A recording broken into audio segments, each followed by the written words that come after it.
How do you see this moving forward in terms of China's role? I think this is very, very important because we need to understand by today, unlike 10, 15 years ago, 60% of this development finance and the debt comes from non-Paris Club and non-London Club members. So there is a new emerging creditors coming in. China is leading it, and so is the private creditors. So we need to have a ready-made template so that you could quickly do it. Because in Sri Lanka's case, for example, we were under stress for about 10 months until the first tranche came in. From last April, we started the negotiation. I was the finance minister then. I started negotiating with the IMF. We entered into the staff level agreement in September. But since then, it took us almost 8 months toward the end of March for us to get the assurances from the creditors from all over in order to get the first tranche of the payment. By that time, countries are under real stress and countries could fall apart. So it's important that something ready-made has to be there. So therefore, it's important that both China, the Paris Club,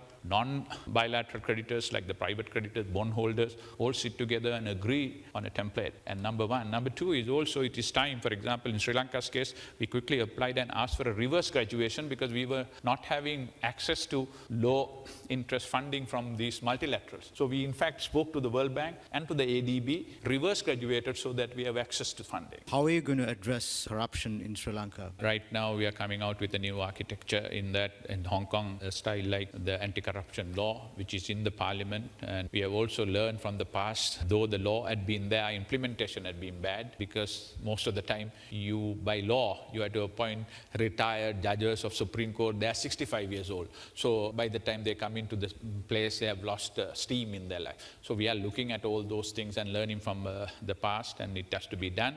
And other most important thing is we are working with the IMF, and they have wanted autonomy to the central bank. A new central bank law is coming in, and then there is fiscal responsibility law which is also coming in. And digitalization is one way of trying to prevent human touch as much as possible. But I can say, though it is our desire to eliminate corruption, you can't do it overnight. It will take time. You know that if you are coming from Sri Lanka and in our region. But what we could do is to attack it and reduce it into a pragmatic level, and then over a period of time with the development in other countries like this, when there is more transparency, more accountability, more digital intervention and good laws and improvement on the judiciary, hopefully we will one day eliminate it.